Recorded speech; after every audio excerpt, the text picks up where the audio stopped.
Kamusta kayong lahat? Nandito na naman tayo sa Filipino Chill Recap. At ngayon, pag-uusapan natin ang supernatural, horror film na tinatawag na Crimson Peak. Maghanda na kayo dahil sa mga spoilers na darating. Matapos mamatay ang kanyang ina dahil sa cholera, nakatanggap si Edith ng kakayahang makita ang mga espiritu ng mga yumao. Ilang gabi matapos ang lumay, nakita ng dalaga ang isang anino na pumasok sa kanyang balkonahe sa kwarto, at biglang may isang babae na nakasuot ng itim ang lumapit sa kanya. Natakot, umatras si Edith at sinubukang itago ang sarili mula sa espiritu, ngunit bigla niyang nahawakan ng espiritu ng kanyang ina ang kanyang braso at pinayuhan siyang mag-ingat sa Crimson Peak. Sa mga sumunod na taon, hindi na muling bumisita ang kanyang ina, at matagal niyang pinag-isipan kung ano ang ibig sabihin ng babala nito. 14 na taon ang lumipas, sa lungsod ng Buffalo, New York, dinala ni Edith ang kanyang manuscript sa isang publisher upang subukang mailathala ito. Ngunit sinabi ni Ogilvy na hindi siya interesado sa mga kwento na may kasamang mga multo, kahit pa ito ay isang metapora lamang para sa mga nakaraang alaala ng bida. Bago tanggihan ang dalaga, pinayuhan siya ni Ogilvy na sumulat ng love story, dahil ang mga kwento ng romansa ang pinakasikat sa mga babaeng mambabasa. Ngayon ng hapon, habang kumakain, ikinwento ni Edith sa kanyang ama ang nangyari at sinabi na balak niyang ipadala ang manuscript sa ibang publisher. Alam ni Carter kung gaano niya pinahahalagahan ang kanyang pagsusulat, kaya nagdesisyon siyang regaluhan si Edith ng panulat. Ngunit ibinunyag ni Edith na balak niyang i-type ang teksto upang hindi mawalan ng interes ang mga publisher sa kanyang kwento dahil sa kanyang pambabaing sulat kamay. Kinabukasan, dumating si Sir Thomas Sharp sa lungsod para sa isang business meeting kay Carter, kung saan ipinakita niya ang pulang luwad na gawa ng kanyang kumpanya. Ayon kay Thomas, ang mga Sharp clay mines ay nagbubungkal ng luwad na napakalambot at mayaman sa ore, kaya nakagagawa ito ng pinakamatatag na roof tiles at bricks sa merkado. Ngunit upang mapabilis ang produksyon, kailangan ni Thomas ng dagdag na puhunan upang itayo ang clay excavator na disenyo niya mismo. Nang makita ni Carter ang prototype, sinabi niyang isa lamang itong laruan at tumanggi siyang mag-invest sa proyekto bago ito masubukan sa totoong saklaw.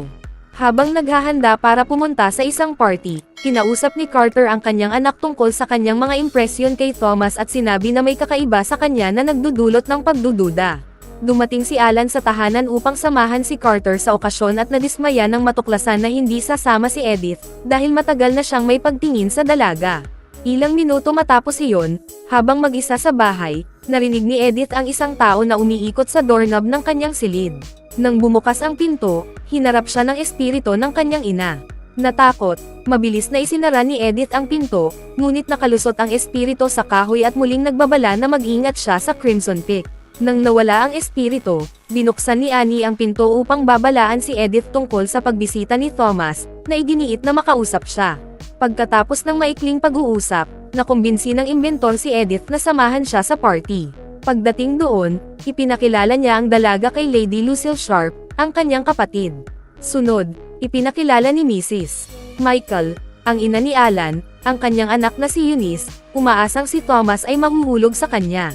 Ngunit sa halip na imbitahan si Eunice bilang kanyang dance partner, inabot ni Thomas ang kamay ni Edith, at huminto ang lahat ng mga bisita upang panoorin ang kanilang sayaw sa ballroom. Nang makita ni Carter ang kanyang anak na nakangiti sa ginoong iyon, nagsimulang mag-alala siya at kumuha ng detective upang imbestigahan si Thomas at ang kanyang kapatid. Kinabukasan, inimbitahan ni Alan si Edith sa kanyang ophthalmology clinic at ipinakita sa kanya ang ilang mga litrato ng mga multo na kuha niya sa London. Ayon kay Alan, ang imahe ng mga espiritu ay makukuha lamang gamit ang isang layer ng silver salts, at pinatutunayan ng mga larawang iyon na umiiral ang mga multo. Ilang sandali matapos iyon, habang mas nakikilala niya si Thomas, nagkaroon si Edith ng sapat na kumpiyansa upang ipakita sa kanya ang kanyang kwento at nagulat nang magpakita ng interes ang inventor sa kanyang manuscript. Habang naglalakad sa parke kasama ang mga Sharp siblings, nakita ni Edith ang ilang patay na paru-paro na kinakain ng mga langgam at nalungkot dahil sa trahedyang nangyari sa kanila. Sinubukan ni Lucille na kumbansihin ang kanyang kapatid na si Edith ay hindi tamang piliin. Ngunit iginiit ni Thomas na alam niya ang kanyang ginagawa at hiniram ang singsing ng kapatid upang manligaw kay Edith. Ilang araw matapos iyon, binisita si Carter ni Mr. Holly, at ibinunyag ng detective ang masamang balita.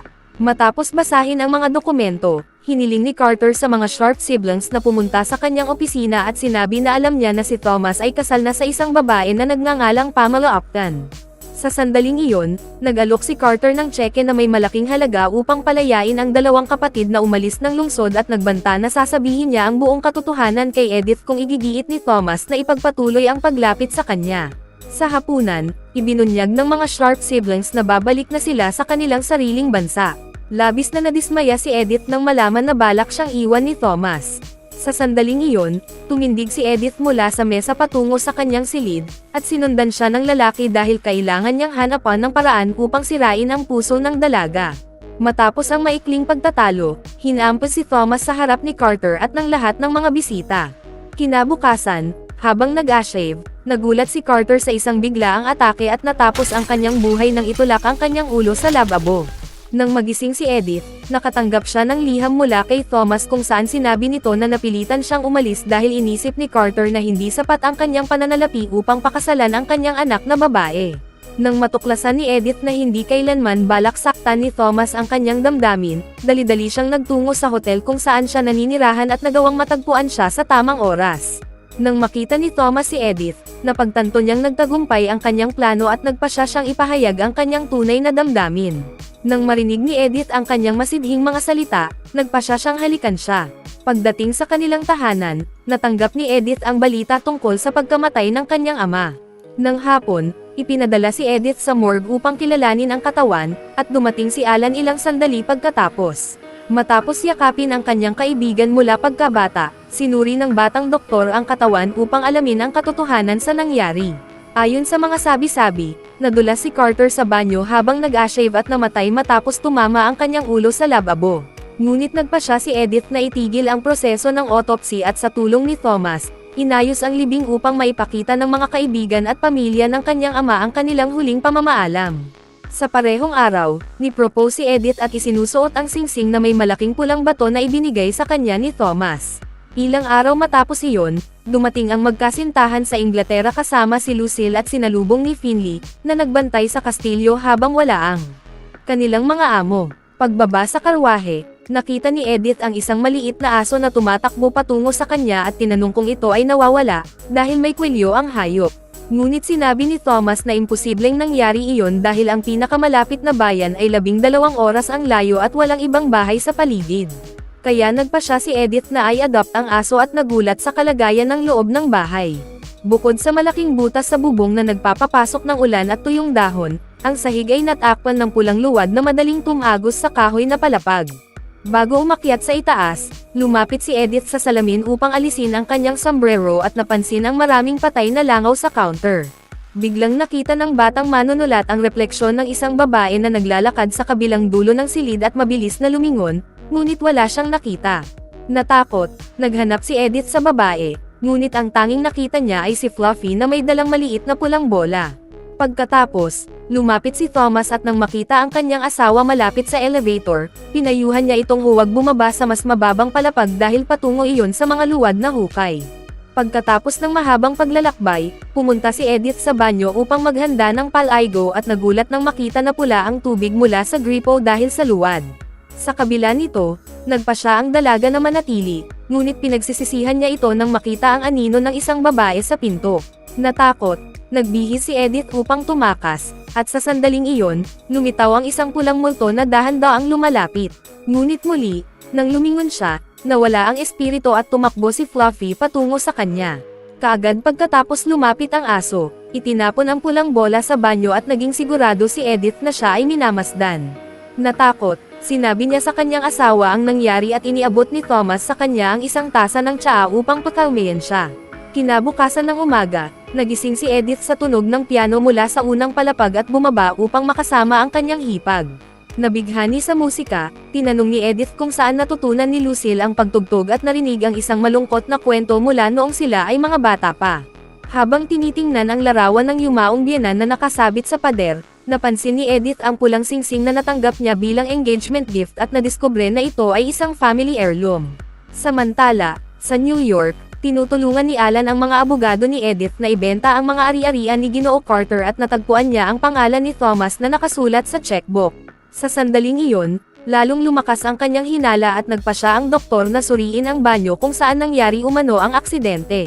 Sa paglipas ng panahon, lalong naging malapit si Edith sa kanyang aso at naglalakad kasama nito sa lahat ng silid ng lumang mansyon.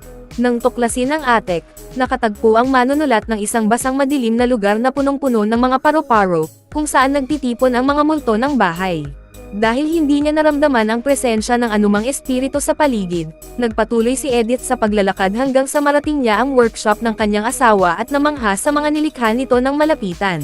Sa sandaling iyon, naabala ang mag-asawa sa pagdating ni Lucille, na iniabot muli ang isang tasa ng tsaa sa kanyang hipag. Ilang minuto matapos uminom ng inuming iyon, nakatulog si Edith at nagising sa kalagitnaan ng gabi na may pananakit ng tiyan. Nang mapansin niyang wala si Thomas sa kanyang tabi, bumangon ang dalaga at naglakad sa bahay gamit ang kandila bilang ilaw sa kanyang daraanan. Bigla niyang narinig ang may kumakagat sa pinto at naisip niyang si Fluffy ang natrap sa kabilang panig. Ngunit nang buksan niya ang pinto, napansin niyang nakatayo ang aso sa hallway. Nang buksan niya ang pinto upang alamin kung sino ang nasa kabilang panig, wala siyang natagpuan kundi mga walang laman na estan. Lahat ay tila normal hanggang sa may lumitaw na multo mula sa loob ng kahoy na sahig at gumapang patungo sa manunulat na may pulang balangkas ng kalansay. Nang makita ang nilalang na papalapit sa kanya, tumakbo si Fluffy palayo, at sinundan siya ni Edith, na nakumpirma na ang halimaw ay hindi lamang imahinasyon. Sa isang pagtatangka na makatakas, pumasok ang dalaga sa elevator at agad na nagsara ang pinto. Sa sandaling iyon, dinala si Edith sa basement kung saan malinaw na ipinagbawal sa kanya na pumasok. Habang naglalakad sa madilim na lugar, napansin niya ang isang kahon at nakita ang pangalan ng isang babae na nakasulat sa kandado. Sa puntong iyon, nagsimulang magtanong si Edith kung sino si Enola at pinutol ang kanyang asawa upang itanong kung nagkaroon ba ng anumang atake sa bahay na iyon. Gayunpaman, sa halip na sagutin ang tanong ng kanyang asawa, bumalik si Thomas sa pag-aayos ng kanyang makinang panghukay ng clay at nasunog ang kanyang sarili. Nang makita ang pinsalang natamo ng kanyang asawa, sinamahan siya ni Edith pabalik sa bahay at binyandage ang kamay nito. Frustrated sa kabiguan ng kanyang makina, nagsimulang magsisi ang inventor sa pagpapakasal kay Edith, na sinasabing karapat-dapat siya sa mas karapat-dapat na tao. Ngunit tiniyak ng dalaga na mahal niya ito at hindi nagsisisi na pumunta sa England kasama siya. Ayon kay Thomas, darating ang isang winter storm sa loob ng ilang araw, at kapag nagsimulang bumagsak ang nyebe, maiintindihan ni Edith kung bakit tinawag ang lugar na Scarlet Hill, dahil ang orb na nasa pulang clay ay sumisipsip sa lupa at nag-iiwan ng bakas sa nyebe. Nang marinig ito, naalala ng manunulat ang mga salitang narinig niya mula sa multo ng kanyang ina at naunawaan na sinusubukan siyang babalaan ng kanyang ina tungkol kay Thomas. Samantala, sa England, inayos ni Alan ang isang pagpupulong kay Ginoo Ferguson at nadiskubre na ililipat nito ang buong kayamanan ni Carter sa England ayon sa kahilingan ni Edith. Ipinahayag ng doktor ang kanyang pag-aalala para sa kanyang kaibigan dahil kakaiba ang paraan ng pagkamatay ni Carter. Lalong lumakas ang hinala ni Alan nang madiskubre niya na ang huling tseke na pinirmahan ni Carter ay nakapangalan kay Thomas Sharp, na nagpapahiwatig na may itinatago ang inbentor. Matapos matuklasan ang ebidensyang ito, ibinahagi ng abogado na bago mamatay si Carter, inupahan niya si Holly upang imbestigahan ang buhay ni Thomas, at nagpa siya si Alan na sundan ang detective. Sa pagpupulong, iniabot ni Holly kay Alan ang kopya ng mga dokumentong nakalap niya para kay Carter, at nakatanggap si Alan ng kumpirmasyon na nadaya ang kanyang kaibigan ng isang manloloko. Sa gabing iyon, nanaginip si Edith ng isang scarlet skeleton at nagising na may ubo na may kasamang dugo. Muli, tulad ng dati, napansin ng dalaga na wala ang kanyang asawa sa tabi niya sa kama at bumangon upang humingi ng tulong mula sa espiritong naninirahan sa bahay. Matapos may tibak, narinig ni Edith ang mga sigaw mula sa kabilang panig ng pinto. Nang pumasok siya sa banyo, nakita niya ang multo ng isang babae na napatay sa pamamagitan ng suntok sa ulo. Natakot sa nakakatakot na eksena, sinubukang tumakas ng manunulat at nagsimulang sumigaw para sa tulong. Narinig ang mga sigaw ng dalaga, dali-daling tumakbo si Thomas upang tulungan siya, ngunit nang dumating, bigla namang nawala ang multo. Sa gabing iyon, sinabi ni Edith na kailangan niyang umalis dahil halos mawala na siya ng bait, ngunit nahikayat siya ng kanyang asawa na baka siya'y nagkakadeliryo lamang, at naghanda si Lucille ng tsaa upang pakalmeyan ang kanyang hipag. Kinabukasan, pumunta si Thomas sa bayan upang kunin ang ilang pyesa para sa kanyang makina at nagpa siya na isama si Edith upang hindi siya mag-isa. Habang naglalakad, sinamantala ng manunulat ang pagkakataon na suriin kung may ipinadalang sulat sa kanya sa post office at nadiskubre na bukod sa mga liham mula sa kanyang abogado, nakatanggap din siya ng isang liham mula sa Milan. Sa puntong ito, naguluhan si Edith dahil wala siyang kakilala sa Italia, ngunit nagpa siya siyang itabi ang sobra. Sa gabing iyon, sa pagdating ng bagyo, nagpa siya ang mag-asawa na manatili sa isang inn at lisanin ang lungsod kinabukasan, kahit na natutulog siya sa isang maliit at simpleng silid. Ipinahayag ni Edith na mas gusto niya ang doon kaysa sa mansyon ng Sharp, at sinubukang hikayatin ang kanyang asawa na sumama sa kanya. Iginiit ni Thomas na hindi niya maaaring iwan ang nag-iisang pag-aari ng kanyang pamilya, kahit na lubos siyang umiibig kay Edith. Sa madaling araw, habang binubuhat ng kanyang asawa ang mga gamit, pumunta si Edith kay Lucille upang ipaalam ang kanilang pagbabalik at nadiskubre na galit ang babae dahil natulog sila sa labas ng bahay. Matapos banta gamit ang mainit na kawali, sinabi ni Lucille na nag-aalala siya na baka naaksidente sila sa sasakyan, at pagkatapos pakalmeyan ang sarili, nagpa siya siyang maghain ng tsaa kay Edith. Iniwan ni Lucille ang kanyang mga susi sa mesa at napansin na ang isa sa mga susi ay may parehong pangalan sa kandado na natagpuan ni Edith sa basement. Pagkatapos makuha ang susi, bumalik si Edith sa kanyang silid at binasa ang mga liham na ipinadala ng kanyang abogado. Sa pagtatapos ng pagbabasa, nadiskubre ni Edith na handa na ang kanyang ari-arian na mailipat sa Inglaterra. Ngunit bago iyon, kailangan niyang pumirma sa isang dokumento. Kaya kinuha ng dalaga ang panulat na ibinigay sa kanya ng kanyang ama upang pirmahan ang papel. Bago niya ilagay ang kanyang pangalan, nagpa siya siyang basahin muna ang liham na nagmula sa Milan. Sa kanyang pagkagulat, ang liham ay naka-address sa pangalang Ola, na lalo siyang nagpasigla upang malaman kung ano ang laman ng kaong nakatago sa basement. Nang buksan niya ito, nakita ni Edith ang 3 selyadong sobre na ipinadala mula sa iba't ibang bansa. Bawat isa ay naka-address sa ibang babae.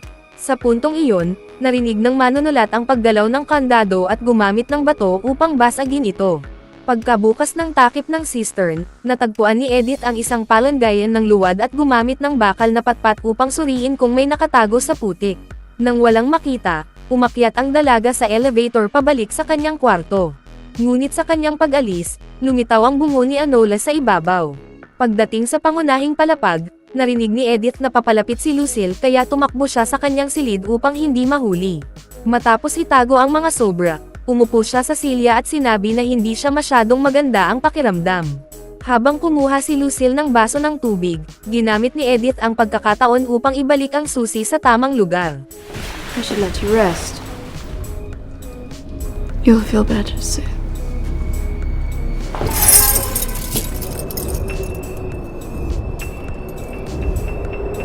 Sa gabi, sinuri ni Edith ang iba pang mga bagay na nahanap niya sa basement at nakinig sa ilang mga voice message na naitala ng ibang babae na nanirahan sa bahay. Ang una ay si Pamela Upton mula London, ang unang asawa ni Thomas Sharp. Makalipas ang ilang taon, nagpakasal siya kay Margaret McDermott mula Edinburgh, na naging biktima rin ng panlilinlang niya. Sa huli, si Enola Sayot mula Milan ay naunaang natuklasan ang masamang intensyon ng kanyang asawa, ngunit kulang siya sa lakas upang makatakas. Nanirahan ang babae sa mansyon kasama ang kanyang aso na si Fluffy, at gumawa ng recording upang idokumento ang lahat ng nangyari mula nang dumating siya sa bahay. Ayon sa kanya, pinapasok ng magkapatid na Sharp ang nakalalasan na sangkap sa kanyang tsaa at ginawa nila ang lahat upang alisin siya upang mapanatili ang kanyang kayamanan. Sa puntong iyon, nagsimulang umubo si Edith at na-realize na siya rin ay nalalason. Kaya, dali-dali siyang tumakbo patungo sa pinto upang subukang umalis, ngunit hinarang siya ng malakas na bagyo ng nyebe. Noong gabing iyon, nakatagpo ni Edith ang multo ni Enola at humingi ng tulong upang matuklasan ang madilim na lihim ng magkapatid na Sharp. Your name is Enola Shadi. Tell me what you want from me.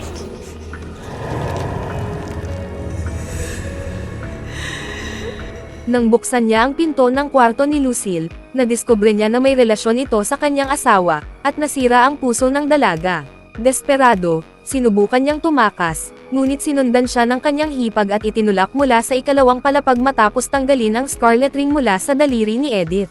Pagkatama sa kahoy na rehas, bumagsak ang katawan ng manunulat sa ulap ng nyebe sa gitna ng silid. Narinig ng magkapatid ang kumakatok sa pinto. Makaraan ang ilang minuto, nang muling bumukas ang kanyang mga mata, hinarap ni Edith si Alan at nakaramdam ng ginhawa, kahit na nalaman niyang pinaniwala siya ni Lucille na nasaktan lamang siya sa pagkahulog sa hagdan. Hindi alam ang tungkol sa pagpapalason, inalok ng doktor ang kanyang kaibigan ng tasa ng tsaa, ngunit tumanggi itong inumin.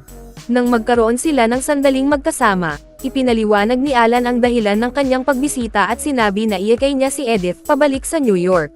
Dala ang dalaga sa kanyang mga bisig, lumakad ang doktor patungo sa pinto, kasama si Fluffy. Ngunit dumating ang mga Sharp sa oras upang pigilan silang umalis.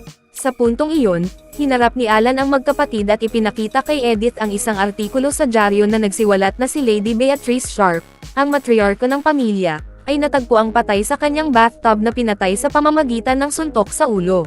Noon, 12 taong gulang lamang si Thomas at 14 si Lucille. Dahil sa kanilang murang edad, hindi sila pinarusahan kahit malinaw na may ebidensya na sila ang may sala. Makalipas ang ilang taon, ikinasal si Thomas kay Pamela, ang kanyang unang asawa, at pagkatapos nito, nabuhay siya sa pamamagitan ng panlilinlang sa mayayamang kababaihan. Matapos maibunyag ang katotohanan, hinugot ni Lucille ang kutsilyo na nakatago sa kanyang damit at tinusok ang doktor. Pagkatapos, iniutos niya kay Thomas na tapusin ang trabaho habang walang awa niyang pinatay si Fluffy dahil hindi niya gusto ang hayop. Sa lahat ng taong iyon, hindi nagkaroon ng lakas ng loob si Thomas na pumatay, kaya ipinasa niya ang tungkulin sa kanyang kapatid na hindi nag-atubiling marumi ang kamay. Dahil umiibig siya kay Edith, umaasa si Thomas na may iligtas ng doktor ang dalaga mula sa galit ni Lucille. Kaya humingi siya ng gabay kung saan dapat suntukin si Alan upang mabuhay ito. You're a doctor. Show me where. Habang pinipilit ni Lucille si Edith na pirmahan ang dokumento para sa paglilipat ng kanyang mana, dinala ni Thomas si Alan sa basement at iniutos na manatiling nakatago hanggang sa siya ay bumalik. Sa puntong iyon, nasa itaas si Lucille at matapos pilitin si Edith na pirmahan ang dokumento, inamin ng babae na siya ang responsable sa pagkamatay ni Carter. Nang matuklasan ang katotohanan, nagtipon si Edith ng lakas upang lumaban at tinamaan si Lucille gamit ang panulat na ibinigay sa kanya. Pagkatapos ng atake, tumakas si Edith at natagpuan ang kanyang asawa sa elevator. Habang nag-aaway, tiniyak ni Thomas ang kanyang taos-pusong pagmamahal at hiling na pagkatiwalaan siya ng isa pang pagkakataon upang itama ang kanyang pagkakamali. Ipinakita niya na buhay pa si Alan at ipinangako na sisirain ang lahat ng dokumentong pinirmahan ni Edith. Pagkatapos sunugin ang lahat ng papel, sinubukan ni Thomas na kumbonsihin ang kanyang kapatid na hayaan si Edith na mabuhay. At doon, na-realize ni Lucille na tunay na umiibig si Thomas sa dalaga. Nagalit, pinaalala ni Lucille sa kanya ang pangakong binitiwan, na nagsabing hindi siya muling iibig sa ibang babae kundi sa kanya lamang. Inamin ni Thomas na hindi niya mapigilan ang kanyang nararamdaman. Sa sandaling iyon, napuno ng galit si Lucille at tinamaan ang kanyang kapatid. Sa halip na depensahan ang sarili, si Thomas ay naging paralizado at lubos na nagulat. Matapos tanggalin ang talon na tumama sa kanyang mukha, natapos ang kanyang buhay at agad na nagsisi si Lucille sa kanyang ginawa. Nawalan ng kontrol si Lucille at inilaan ang lahat ng kanyang galit kay Edith. Nang mapansin ng dalaga na siya ay sinusundan, tumakbo siya papunta sa kusina upang kumuha ng kutsilyo at pumasok sa elevator upang puntahan si Alan. Bumaba si Edith sa basement at inutusan si Alan na magtago upang hindi siya matagpuan ni Lucille. Nang lumitaw ang kanyang kalaban, niloko ni Edith si Lucille palabas ng bahay at naghanda sa pag-atake. Gayunpaman, napigilan ng babae ang atake at nahuli ang kutsilyo mula sa mga kamay ni Edith. Kumuha ang dalaga ng pala upang ipagtanggol ang sarili at nakita ang multo ni Thomas sa likod ni Lucille. Nang siya'y lumingon sa kanyang kapatid, tinanggap ng babae ang unang tama, at matapos ang pangalawang tama sa ulo, siya ay tuluyang nawala. Pagkatapos magpaalam sa multo ng kanyang asawa, hinanap ni Edith si Alan. At nang sila ay malapit ng lisanin ang ari-arian, lumapit ang isang grupo ng mga lalaking inupahan ng doktor. Ano sa palagay mo ang pelikulang ito? Iwan ang iyong komento sa ibaba. At bago tayo magtapos ay isa-shoutout muna natin si Jelan Fahikele, Carlo Manalang, Rafi Desen, Funny Video, Aki Cuitola, Ino Suke from Lipata Surigao, Rhea Diseo, Erica Sarmiento, Brian Anasio from Tanay Rizal, Jeric Carabido from Langit City Barangay San, at Mark Louie from Pantukan. Mag-subscribe na kung hindi ka pa nakasubscribe, pindutin na rin ang notification bell at like button para sa marami pang movie recap katulad nito, at mag-iwan ng comment down below. And as always, thank you for watching.